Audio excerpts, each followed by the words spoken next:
तो next topic है हमारा यकृत। क्या है यकृत? यकृत में संरचना एवं कार्य। यकृत संरचना एवं कार्य, structure and functions of liver.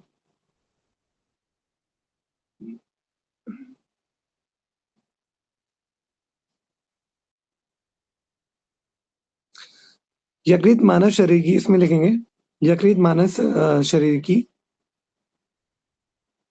सबसे बड़ी और महत्वपूर्ण ग्रंथि है। सबसे बड़ी और महत्वपूर्ण ग्रंथि है।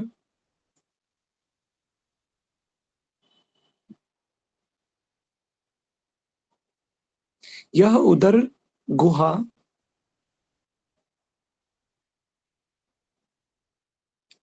यह उदर गुहा एब्डोमिनल कैविटी, इंग्लिश में यह उदर गुहा एब्डोमिनल कैविटी, इंग्लिश में एब्डोमिनल कैविटी के ऊपरी दाहिने भाग में के ऊपरी दाहिने भाग में डायफ्राम के ठीक नीचे स्थित होता है। डायफ्राम के ठीक नीचे स्थित होता है।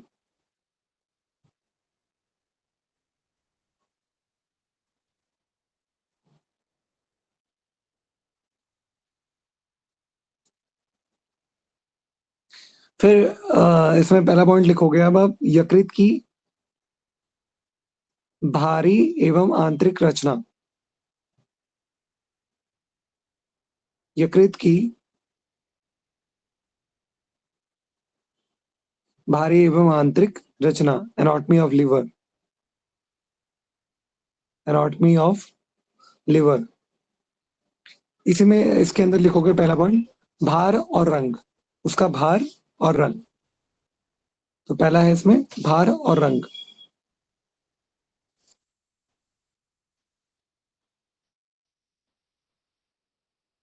इसमें लिखोगे एक वयस्क मनुष्य में यकृत का भार एक वयस्क मनुष्य में यकृत का भार लगभग 1.2 से 1.5 किलोग्राम होता है।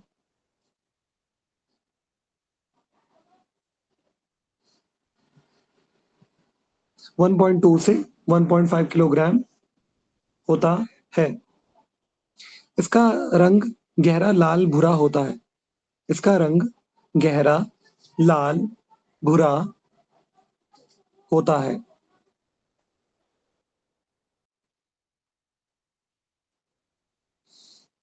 इसी में नेक्स्ट पॉइंट लिखोगे पालियां। पालियां, लोब्स, इंग्लिश में बोलेंगे लोब्स। पालियां, लोब्स, LOBES, लोब्स। यकृत मुख्य रूप से दो असमान पालियों में विभाजित होता है। यकृत मुख्य रूप से दो असमान पालियों में विभाजित होता है।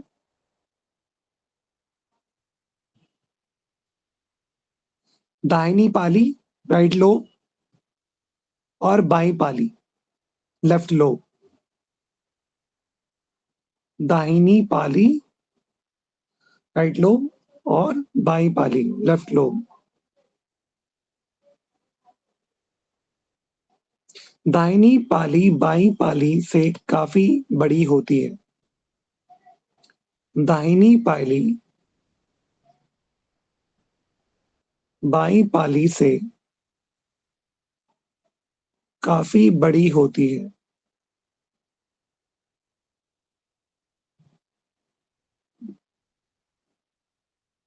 नेक्स्ट पॉइंट लिखोगे इसी में यकृत पालिकाएं। यकृत पालिकाएं, हिपैटिक लोब्यूल्स। यकृत पालिकाएं इंग्लिश में लिखेंगे hepatic, HEPATIC, hepatic lobules, LOBULES, hepatic lobules. इसमें लिखोगे ये यकृत की संरचनात्मक और कार्यात्मक इकाइयां हैं। ये यकृत की संरचनात्मक और कार्यात्मक इकाइयां हैं।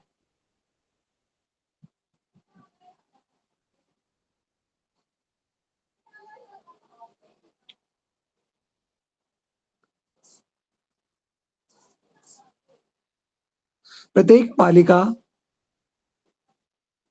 पालिका ग्लीसन्स कैप्सूल, GLISSONS, GLISSON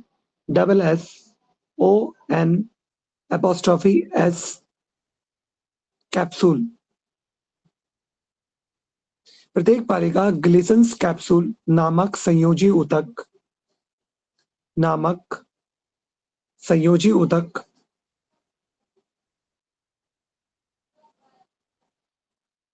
की एक पतली परत से ढकी होती है।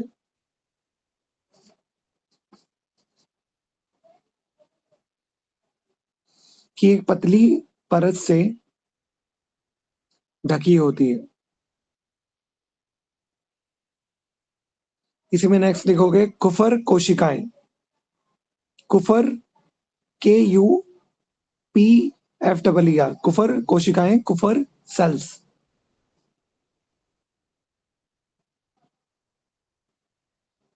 इसमें लिखोगे यकृत में विशेष प्रकार की भक्षक कोशिकाएं पाई जाती हैं। ये क्या है? भक्षक कोशिकाएं।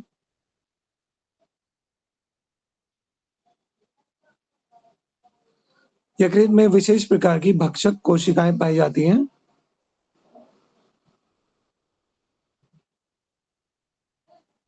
जो रक्त से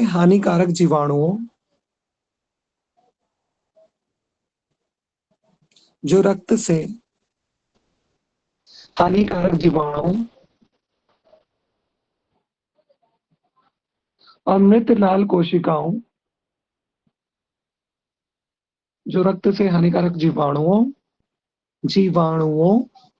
और मृत लाल कोशिकाएं को नष्ट करती है। मृत लाल कोशिकाओं को नष्ट करती है। फिर नेक्स्ट लिखोगे पित्ताशय, गॉल ब्लैडर। नेक्स्ट पित्ताशय, गॉल ब्लैडर।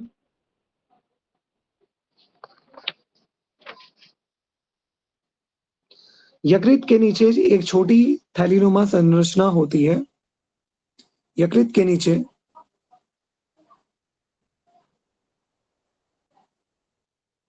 एक छोटी थैलीनुमा संरचना होती है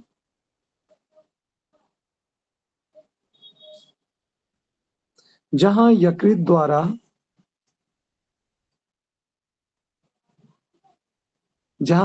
द्वारा निर्मित पित्तरस बाइल जूस जमा जहां यकृत द्वारा निर्मित पित्तरस बाइल जूस जमा और सांद्रित कंसंट्रेटेड होता है और सांद्रित कंसंट्रेटेड होता है।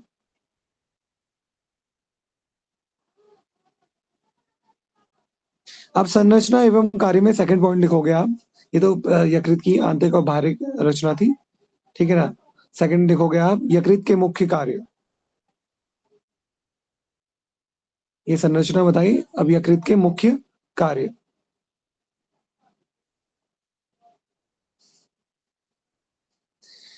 पहला लिखोगे पित्त का निर्माण।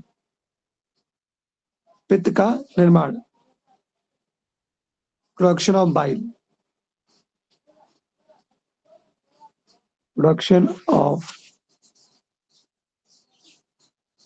बाइल। यकृत कोशिकाओं द्वारा पित्त रस का स्त्राव होता है। यकृत कोशिकाओं द्वारा पित्त रस का स्त्राव होता है। पित्त में कोई एंजाइम नहीं होता। पित्त में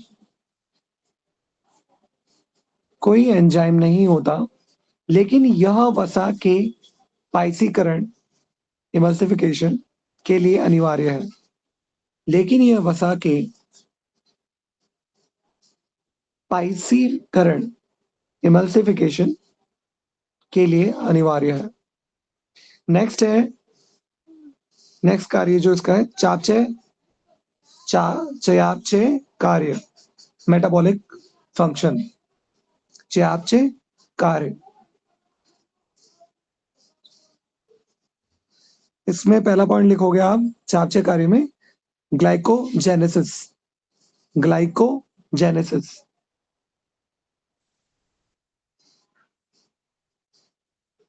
ग्लाइकोजेनेसिस इसमें लिखोगे रक्त में अतिरिक्त ग्लूकोज को इंसुलिन की मदद से, रक्त में अतिरिक्त ग्लूकोज को इंसुलिन की मदद से ग्लाइकोजन में बदलकर संचित करना। इंसुलिन की मदद से ग्लाइकोजन में बदलकर संचित करना।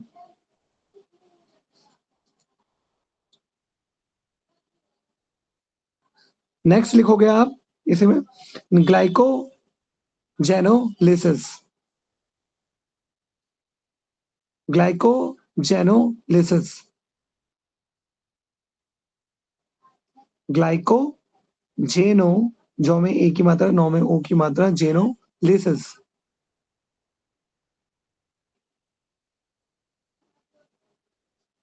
रक्त में शुगर कम होने पर, रक्त में शुगर कम होने पर संचित ग्लाइकोजन को पुनः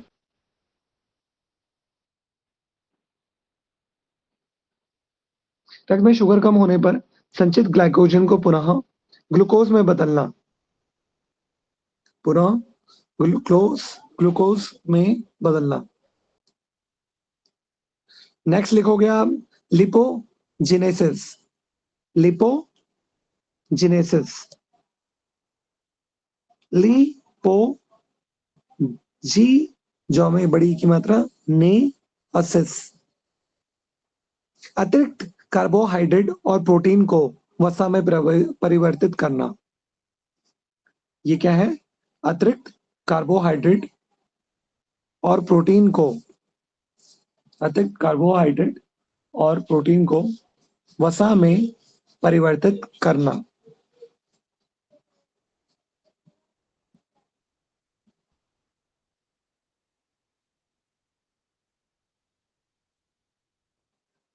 फिर इसका थर्ड कार्य लिखोगे विलोपन एवं विषहरण। विलोपन, विलोपन एवं विष होता है विषहरण। विलोपन एवं विषहरण, डिटॉक्सिफिकेशन, इंग्लिश में लिखेंगे डिटॉक्सिफिकेशन। यकृत शरीर के हानिकारक पदार्थों, यकृत शरीर के हानिकारक पदार्थों जैसे दवाओं के अवशेष, जैसे दवाओं के अवशेष, शराब और जहरीले पदार्थ। यकृत शरीर के हानिकारक पदार्थों जैसे दवाओं के अवशेष, शराब और जहरीले पदार्थ को कम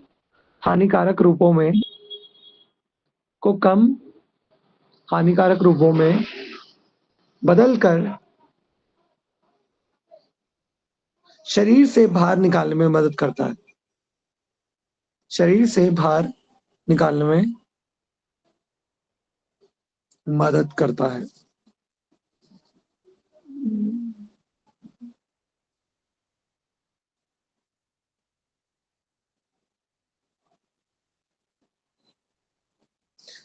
फिर नेक्स्ट लिखोगे, नेक्स्ट कार्य इसका जो लिखोगे फोर्थ, यूरिया का निर्माण, यूरिया का निर्माण, यूरिया फॉर्मेशन।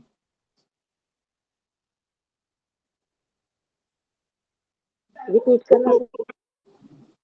यूरिया का निर्माण, यूरिया फॉर्मेशन। शरीर में प्रोटीन के टूटने से बनने वाली हानिकारक, शरीर में प्रोटीन के टूटने से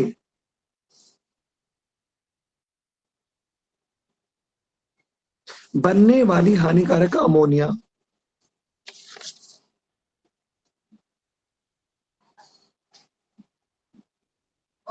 को यकृत,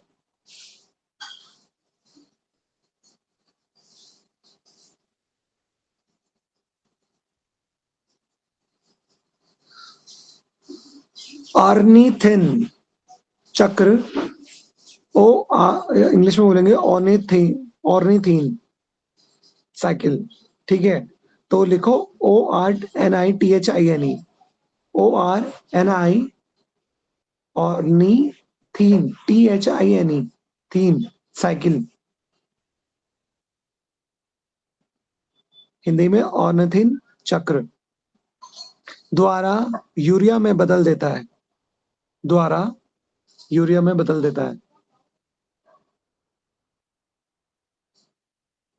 जिसे बाद में गुर्दे, जिसे बाद में गुर्दे छान कर बाहर निकाल देते हैं, जिसे बाद में गुर्दे छान कर बाहर निकाल देते हैं। नेक्स्ट कार्य लिखो, फिफ्थ कार्य लिखो इसका, रक्त प्रोटीन का संश्लेषण, रक्त प्रोटीन का संश्लेषण, संश्लेषण, संश्लेषण, रक्त प्रोटीन का संश्लेषण। यकृत रक्त के थक्के जमने के लिए, यकृत रक्त के थक्के जमने के लिए आवश्यक प्रोटीन, आवश्यक प्रोटीन जैसे फाइब्रिनोजन, फाइब्रिनोजेन, आवश्यक प्रोटीन जैसे फाइब्रिनोजेन और प्रोथ्रोम्बिन, प्रोथ्रोम्बिन, फाइब्रिनोजेन और प्रोथ्रोम्बिन का निर्माण करता है।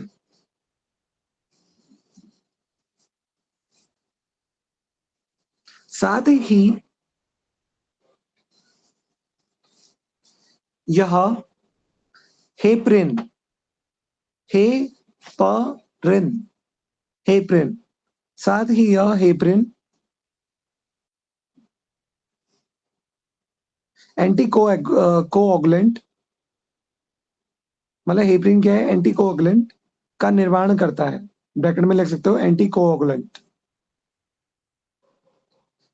साथ ही यह हेपरिन एंटी कोएगुलेंट का निर्माण करता है जो शरीर के अंदर रक्त को जमने से रोकता है, जो शरीर के अंदर रक्त को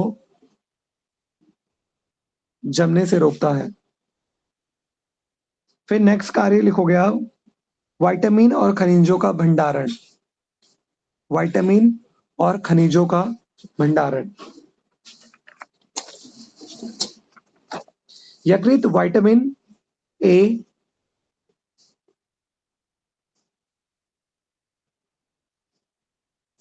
यकृत विटामिन ए, डी, ई, के, ए, डी, ई, के और B12, और B12 के साथ साथ, के साथ साथ आयरन और कॉपर का भंडारण करता है, आयरन और कॉपर का भंडारण करता है।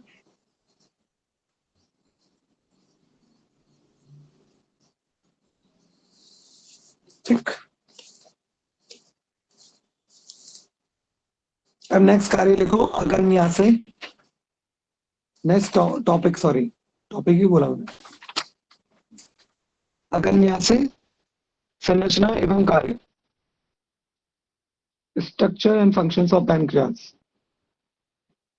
अगन्यासे संरचना एवं कार्य, structure and functions of pancreas.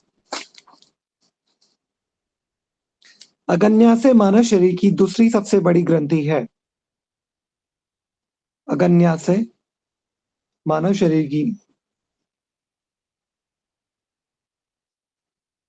दूसरी सबसे बड़ी ग्रंथि है।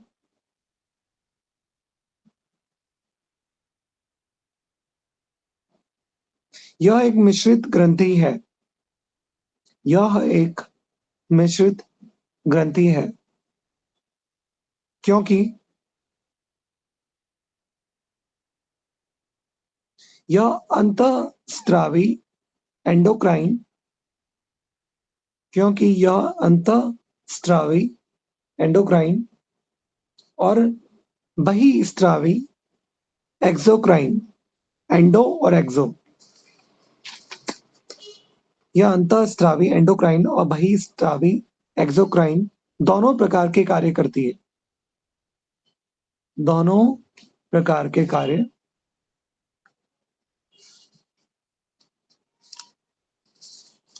करती है। अब पहला इसमें लिखो, पहला पॉइंट लिखो अगन्यासे की भारी एवं आंतरिक रचना। अगन्यासे की भारी एवं आंतरिक रचना, anatomy of pancreas. Anatomy of pancreas. इसके अंदर पहला पॉइंट लिखोगे स्थिति। स्थिति कहां पर स्थित है ये? यह आमाशय के पीछे, आमाशय स्टमक, यह आमाशय के पीछे और ग्रहणी डोअडेनम, ग्रहणी को इंग्लिश में बोले डोअडेनम, पहले भी आया था DUODENUM, डोडेनम के यू आकार के मोड़ और ग्रहणी डोडोनम के यू आकार के मोड़ के बीच स्थित एक लंबी चपटी ग्रंथि है। के यू आकार के मोड़ के बीच स्थित एक लंबी चपटी ग्रंथि है। इसमें नेक्स्ट लिखोगे आप, नेक्स्ट पॉइंट आकार। स्थिति लिखा, अब आकार। इसकी लंबाई लगभग 12 से 15 सेंटीमीटर होती है। इसकी लंबाई लगभग 12 से 15 सेंटीमीटर होती है और यह हल्के गुलाबी या पीले रंग की होती है। और ये हल्के गुलाबी या पीले रंग की होती है। नेक्स्ट पॉइंट लिखोगे मुख्य भाग। इसका मुख्य भाग, इसके मुख्य रूप से 3 भाग होते हैं।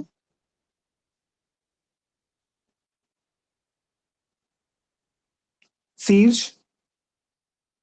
हेड, काय, बॉडी और पूंछ, टेल।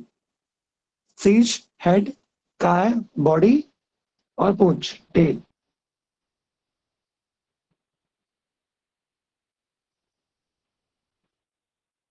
आंतरिक ऊतक, एक मिनट रुक जाओ।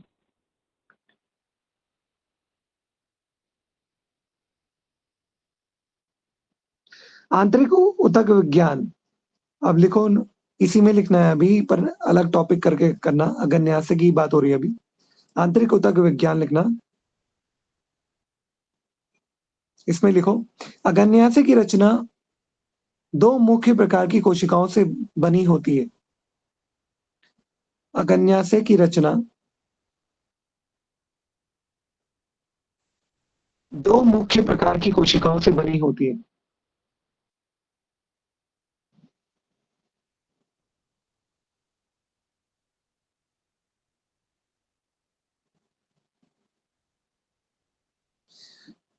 इसमें पहला पॉइंट लिखो, acne, ACINI, ACINI, acne, acne, acne. इसमें लिखोगे यह बहिस्रावी भाग है, एक्नी, यह बहिस्रावी भाग है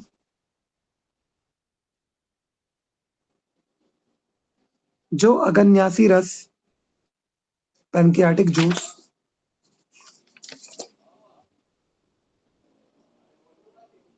जो अगन्यासी रस पैनक्रियाटिक जूस का निर्माण करते हैं, का निर्माण करते हैं।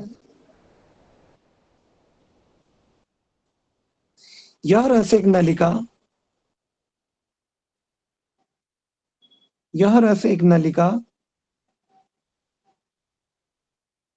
के माध्यम से ग्रहणी में पहुंचता है, के माध्यम से ग्रहणी में पहुंचता है।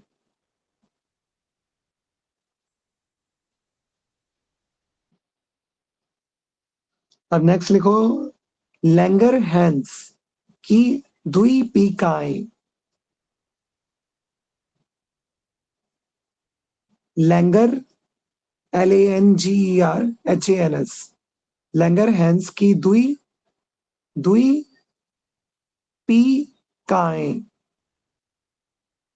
इंग्लिश में लिखेंगे islets of Langerhans, islets of Langerhans, ISLETES, islets of Langerhans.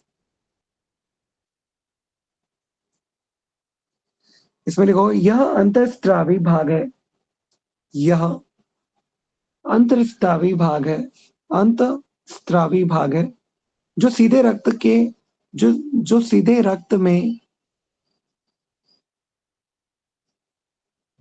जो सीधे रक्त में हार्मोन छोड़ते हैं।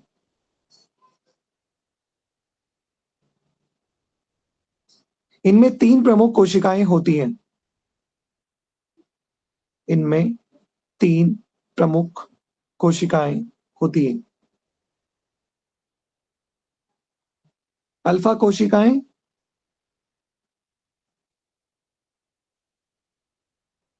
मतलब तीन, अब तीन कोशिकाएं सीक्वेंस में लिखना। अल्फा कोशिकाएं ये क्या करती है, ग्लूकागन हार्मोन बनाती है, ग्लूकागन, आधा ग, लौ में बड़ी ओ की मात्रा, का, गन, गाना, हार्मोन बनाती है। फिर बीटा कोशिकाएं, नेक्स्ट है हमारा बीटा कोशिकाएं, इंसुलिन हार्मोन बनाती हैं। बीटा कोशिका क्या करती है, इंसुलिन हार्मोन बनाती है। फिर डेल्टा कोशिकाएं, नेक्स्ट है हमारे डेल्टा कोशिकाएं,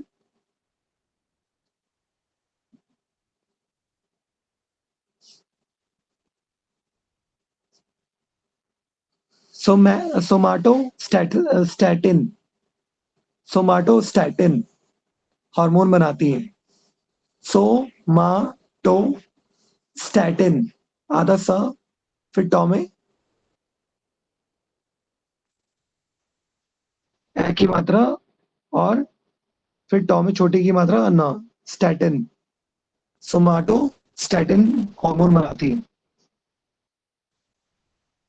फिर नेक्स्ट अब सेकंड पॉइंट लिखो, ये तो लिखा कि अगन्यास की भारी एवं आंतरिक रचना देख रहे थे। अब देखेंगे अगन्यास के कार्य, अगन्यास के कार्य, फंक्शंस ऑफ पैनक्रियास। अगन्यास के कार्यों को दो श्रेणियों में विभाजित किया जा सकता है, अगन्यास के कार्यों को दो श्रेणियों में विभाजित किया जा सकता है।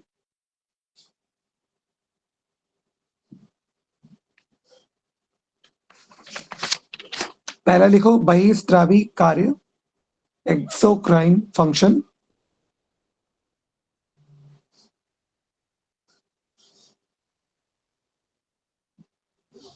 पाचन में भूमिका, मतलब एक्सोक्राइन में बहिस्राविक कार्य, एक्सोक्राइन फंक्शन के आगे डैश मार के लिखना, पाचन में भूमिका, ये हेडिंग है, पाचन में भूमिका। अगन्या से प्रतिदिन लगभग, अब लिखोगे इसमें, अगन्या से प्रतिदिन लगभग 1.2 से 1.5 लीटर 1.2 से 1.5 लीटर अगन्यासी रस स्त्रावित करता है, पैनक्रियाटिक जूस स्त्रावित करता है। इसमें निम्नलिखित महत्वपूर्ण एंजाइम होते हैं। इसमें निम्नलिखित महत्वपूर्ण एंजाइम होते हैं। पहले लिखो ट्रिप्सिन और काइमोट्रिप्सिन।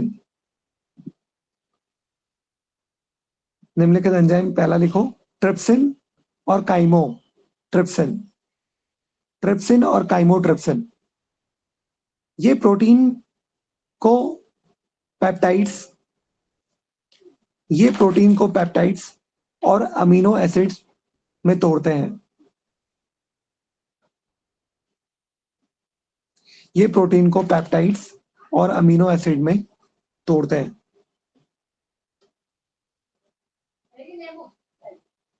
फिर सेकंड लिखो अगन्यासी एमिलेज। अगन्यासी एमिलेज यह जटिल कार्बोहाइड्रेट, ब्रैकेट में लिखना है स्टार्च, यह जटिल कार्बोहाइड्रेट ब्रैकेट में लिखना है स्टार्च को शर्करा में बदल देता है, को शर्करा में बदल देता है।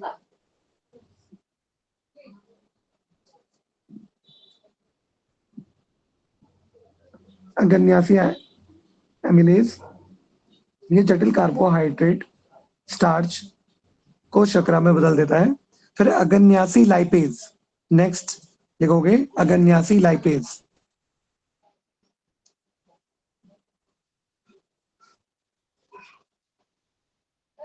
यह पायस्कृत वसा, यह पायस्कृत वसा इमल्सिफाइड फैट्स को फैटी एसिड, को फैटी एसिड और ग्लिसरॉल में बदलता है।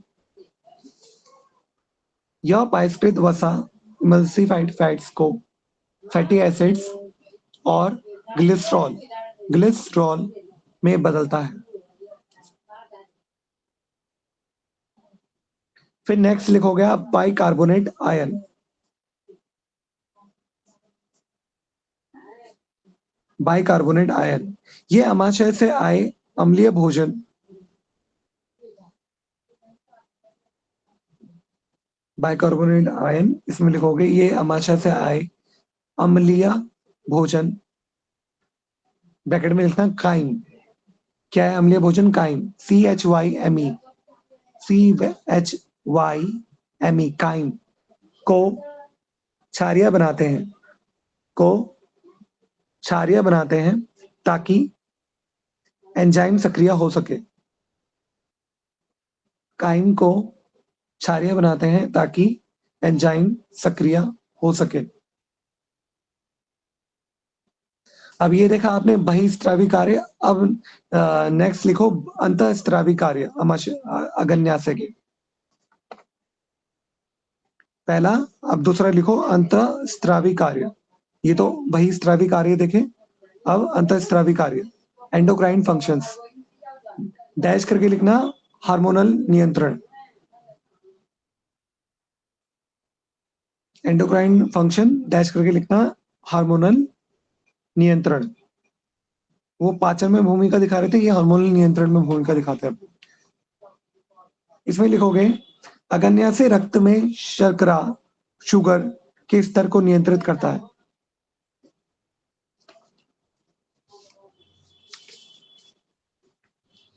अगन्या से रक्त में शर्करा, शुगर के स्तर को नियंत्रित करता है, स्तर को नियंत्रित करता है।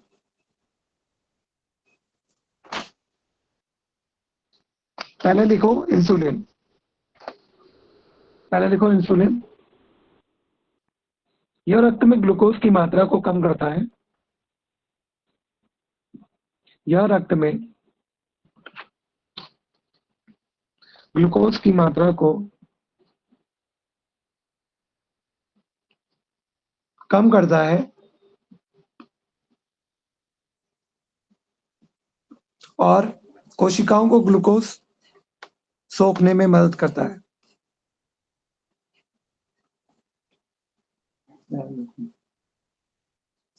और कोशिकाओं को ग्लूकोज सोखने में मदद करता है। इसकी कमी से मधुमेह होता है, इसकी कमी से मधुमेह होता है।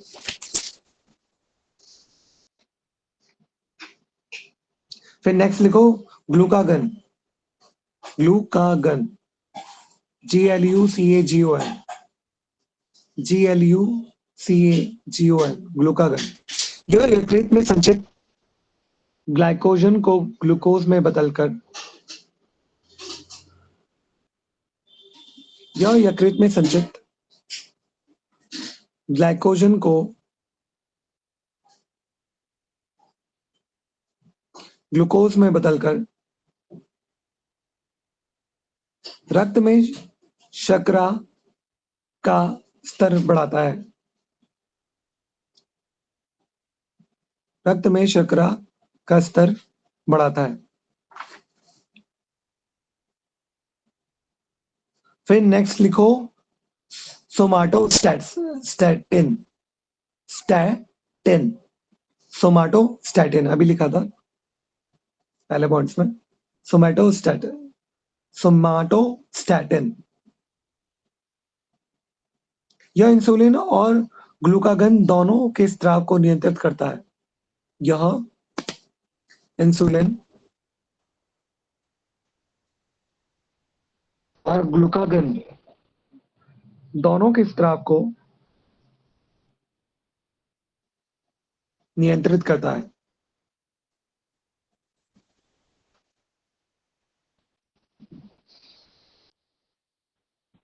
अब नेक्स्ट टॉपिक पे आओ, पाचन तंत्र पर योग का प्रभाव। पाचन तंत्र पर योग का प्रभाव, impact of yoga on digestive system.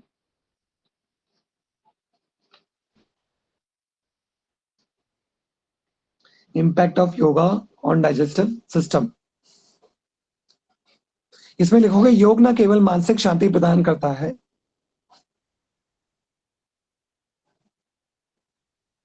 योग न केवल मानसिक शांति प्रदान करता है,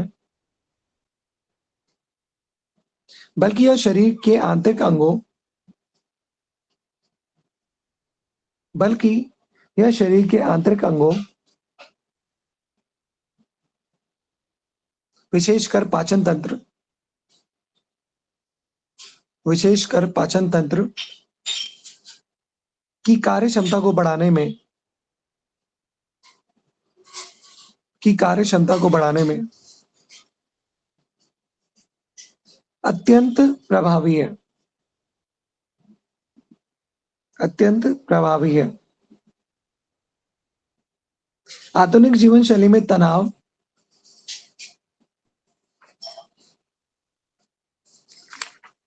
आधुनिक जीवन शैली में तनाव और गलत खान पान से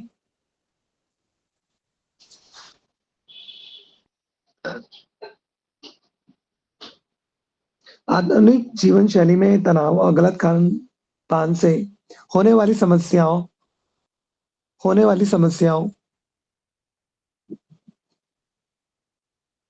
जैसे कब्ज, अपच,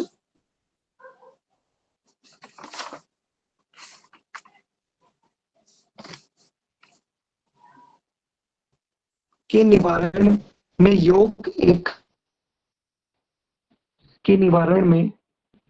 योग एक प्राकृतिक चिकित्सा की तरह कार्य करता है। के निवारण में योग एक प्राकृतिक चिकित्सा की तरह कार्य करता है।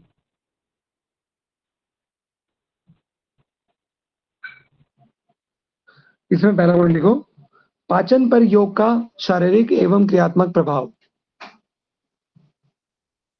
पाचन पर योग का शारीरिक एवं क्रियात्मक प्रभाव। तो इसके अंदर पहला पॉइंट लिखो, आंतरिक अंगों की मालिश।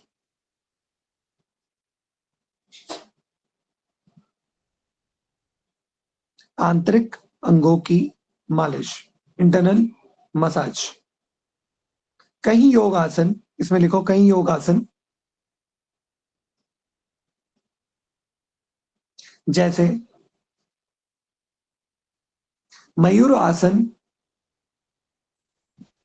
पश्चिमोत्तासन। कई योग आसन जैसे मयूर आसन, पश्चिमोत्तासन पेट के अंगों पर दबाव डालते हैं।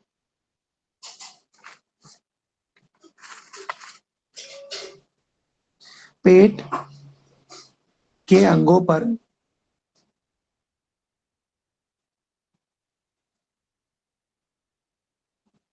दबाव डालते हैं। इससे आमाशय,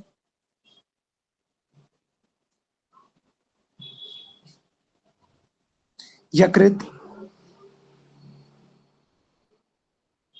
और अग्न्याशय, इससे आमाशय, यकृत और अग्न्याशय की मालिश होती है।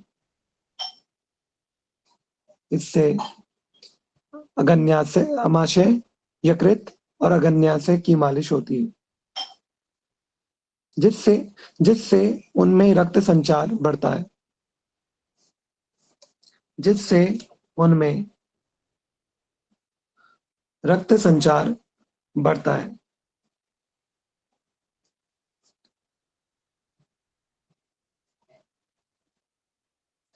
फिर नेक्स्ट लिखोगे पेरिस्टालिस स्टालिसिस। पेरिस्टालिसिस में सुधार। PERISTALSIS।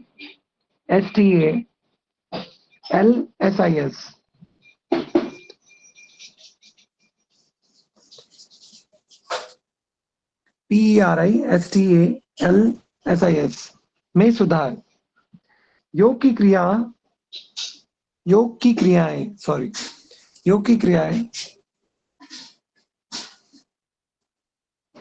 आंतों की मांसपेशियों को सक्रिय करती है।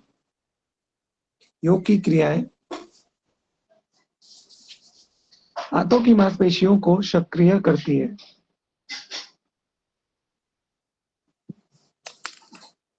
जिससे भोजन का आगे बढ़ना, जिससे ये जो पेरिस्टालिसिस हमने पढ़ा ना, बोल रहे थे, तो भोजन का आगे बढ़ना है ये, मतलब भोजन का मतलब जैसे वो फूड पाइप से नीचे आता है, आगे बढ़ना, उसका खिसकना, ये पेरिस्टालिसिस है हमारा। ठीक, जिससे भोजन का आगे बढ़ना आसान हो जाता है। जिससे भोजन का आगे बढ़ना आसान हो जाता है और कब्ज जैसी समस्याएं दूर होती हैं। और कब्ज जैसी समस्याएं दूर होती है।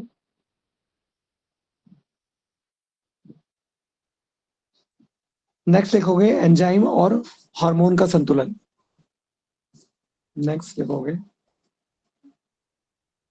एंजाइम और हार्मोन का संतुलन।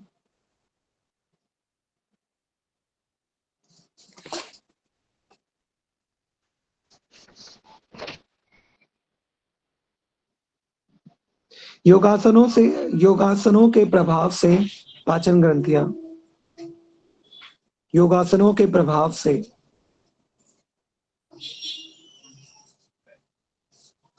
पाचन ग्रंथियां सक्रिय होती हैं, जिससे पाचक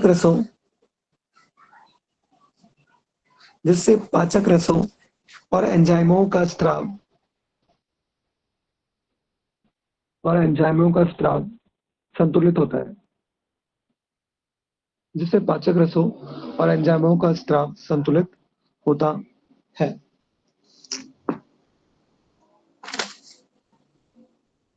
ओके, अब सेकंड लिखो इसमें प्रमुख योगासन और उनके प्रभाव। अभी लिखा था पहला पाचन पर योग का शारीरिक एवं क्रियात्मक प्रभाव। अब सेकंड लिखो प्रमुख योगासन और उनके प्रभाव। पहला लिखो वज्रासन। इसमें लिखो पहला वज्रासन। यह एकमात्र आसन है, जिसे भोजन के तुरंत बाद किया जा सकता है, जिसे भोजन के तुरंत बाद किया जा सकता है। देखो कितना वज्रासन कितना सिंपल है और इफेक्टिव कितना है। यह शरीर के निचले हिस्से में रक्त के प्रवाह को कम करके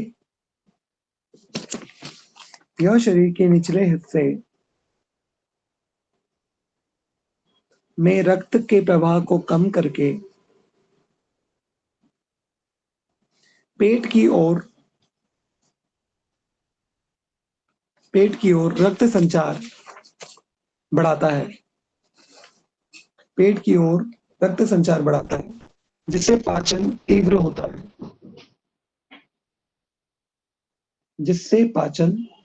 होता है।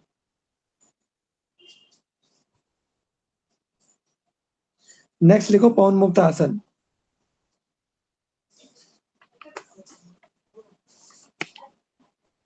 नाम ही इसका पवन मुक्त है, तो इसका मतलब गैस से निजात देगा। पवन मुक्त आसन जैसे कि नाम से स्पष्ट है,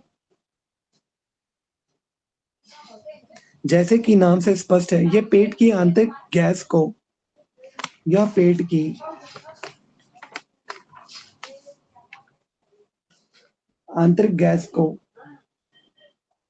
निकालने में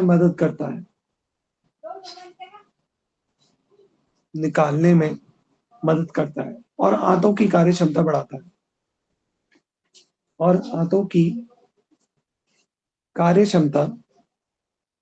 है। फिर नेक्स्ट लिखो धनुरासन और भुजंगासन।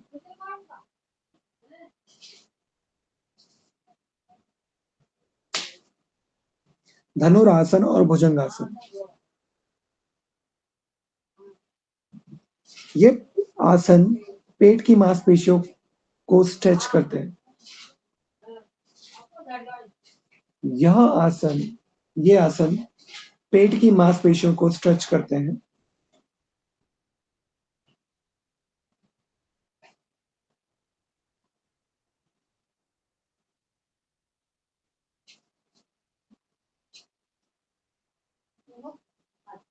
और जठराग्नि डाइजेस्टिव फायर को प्रदीप्त करते हैं। और जठराग्नि डाइजेस्टिव फायर को प्रदीप्त करते हैं।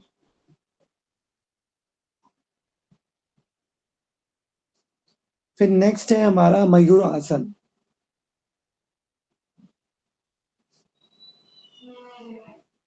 कौन सा आसन सर?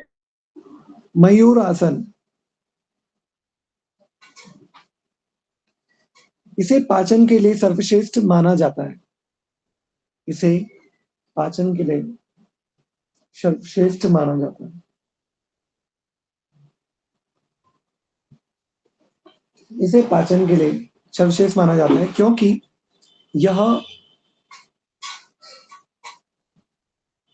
क्योंकि यह अंतः उदर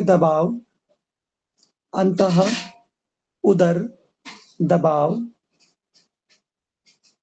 इंट्रा एब्डोमिनल प्रेशर, इंग्लिश में इंट्रा एब्डोमिनल प्रेशर, अंतः उदर दबाव बढ़ाकर पाचन अंगों को पुनर्जीवित करता है। क्योंकि यह अंतः उदर दबाव इंट्रा एब्डोमिनल प्रेशर बढ़ाकर पाचन अंगों को पुनर्जीवित करता है।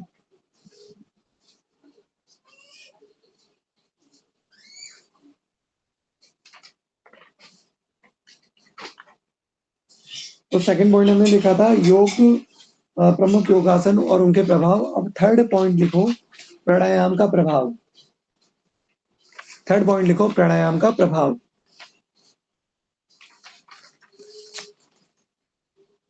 इसमें पहला लिखो कपालभाति। कपालभाति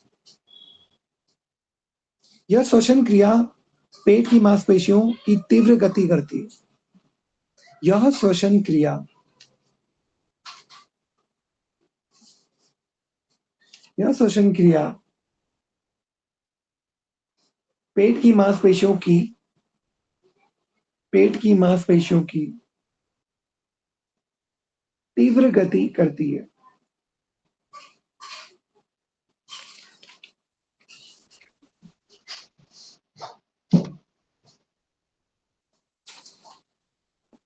जो यकृत और अग्न्याशय को सक्रिय करती है। जो यकृत और अग्न्याशय को सक्रिय करती है।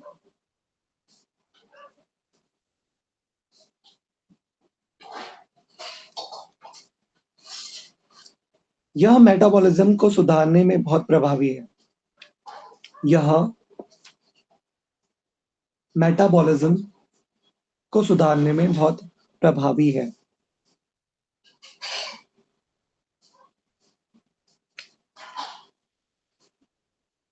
फिर नेक्स्ट लिखो भस्त्रिका।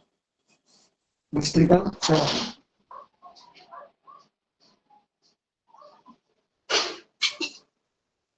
यह शरीर में ऊष्मा उत्पन्न करता है। यह शरीर में ऊष्मा उत्पन्न करता है, जिससे जठराग्नि तेज होती है। जिससे जठराग्नि तेज होती है और पाचन प्रक्रिया में सुधार होता है। और पाचन प्रक्रिया में सुधार होता है। फिर फोर्थ पॉइंट लिखो तंत्रिका तंत्र पर प्रभाव। तंत्रिका तंत्र पर प्रभाव। इसमें लिखोगे पाचन तंत्र का गहरा संबंध। पाचन तंत्र का गहरा संबंध हमारे स्वायत्त तंत्रिका तंत्र, ऑटोनॉमस नर्वस सिस्टम। स्वायत्त तंत्रिका तंत्र इंग्लिश में क्या हो गया, ऑटोनॉमस नर्वस सिस्टम से है।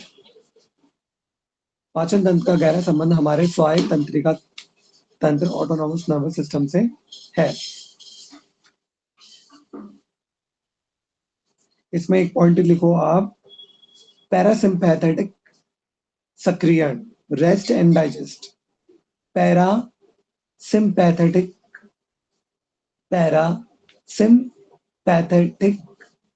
सक्रियण इंग्लिश में रेस्ट एंड डाइजेस्ट। इंग्लिश में ब्रैकेट में लिखोगे आप रेस्ट एंड डाइजेस्ट। इसमें लिखोगे तनाव के समय शरीर फाइट या फ्लाइट मोड में होता है, जिससे पाचन रुक जाता है।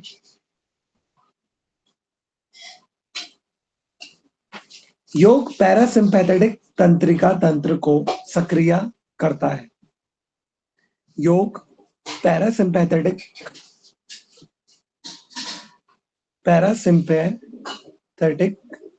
तंत्रिका तंत्र को सक्रिय करता है, जिसे रेस्ट एंड डाइजेस्ट मोड कहा जाता है। जिसे रेस्ट एंड डाइजेस्ट मोड कहा जाता है।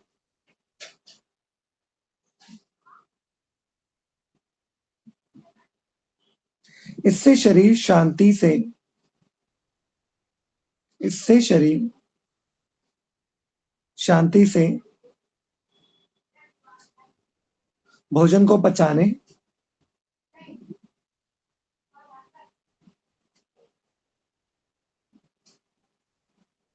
और अवशोषित करने में सक्षम होता है। इससे शरीर शांति से भोजन को पचाने और अवशोषित करने में सक्षम होता है। फिर फिफ्थ पॉइंट लिखो, षटकर्म और पाचन।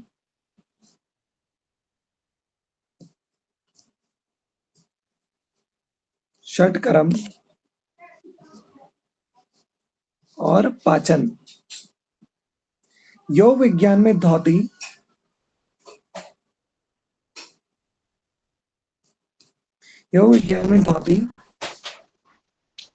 बस्ती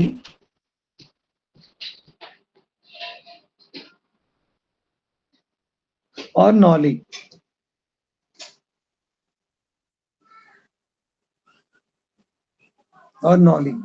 जैसी शुद्धि क्रियाएं बताई गई हैं।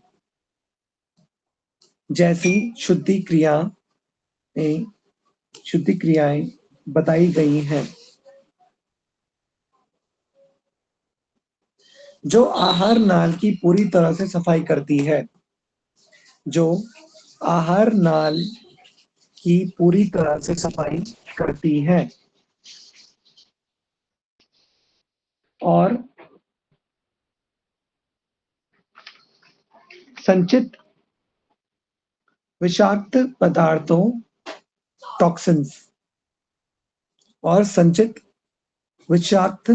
पदार्थों टॉक्सिन्स को बाहर निकालती है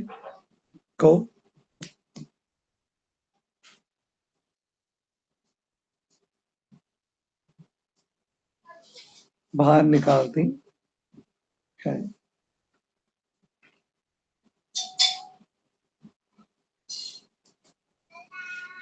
ठीक, ये हो गया कंप्लीट। निष्कर्ष लिखना है तो निष्कर्ष लिख लो, अगर लिखना होगा। निष्कर्ष क्या है? योग पाचन तंत्र के लिए एक व्यापक दृष्टिकोण प्रदान करता है। योग पाचन तंत्र के लिए एक व्यापक दृष्टिकोण प्रदान करता है। यह न केवल अंगों को शारीरिक रूप से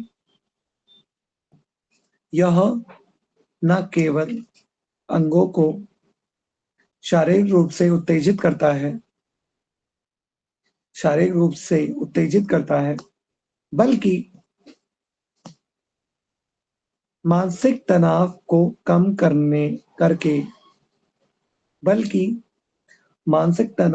कम करके पाचन की रासायनिक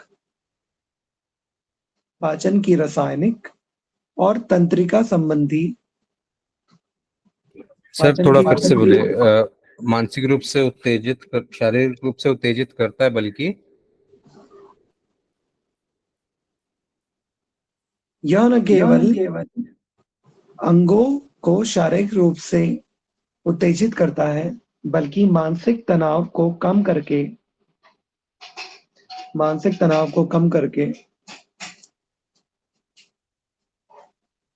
पाचन की रासायनिक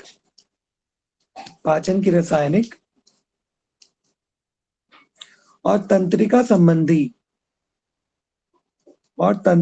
संबंधी प्रक्रिया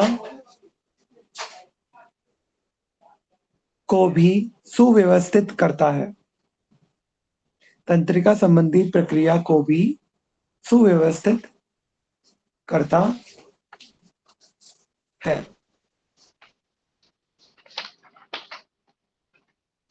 ठीक, तो ये निपट गया आपका दूसरा सेक्शन। ओके।